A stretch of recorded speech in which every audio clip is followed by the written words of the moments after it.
मी तुम्हाला विनंती करेन, गावात जेव्हा जाल, आपल्या विरोधामध्ये अनेकांनी काम केलेलं आहे,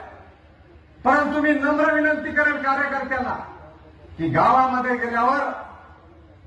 मतदारांना सुद्धा वाटलं पाहिजे की भारतीय जनता पक्षाच्या कार्यकर्त्यांनी हा विजय विनम्रपणे स्वीकारलेला आहे. त्या ठिकाणी अतिशय शांतपणे कुणालाही त्या ठिकाणी त्रास न देता,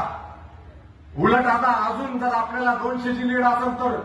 अजून काही लोकांचे कसे मन जिंकता येईल याचा विचार आपल्याला त्या ठिकाणी करून गावामध्ये गोंधळ न घालता जनतेचे घरोघरी जाऊन आभार मानायचा, तरच खऱ्या अर्थाने हा विजय सार्थ होणार आहे. हे करत असताना मागच्या काळामध्ये काही उमेदवारांनी मांड्या चोपटल्या,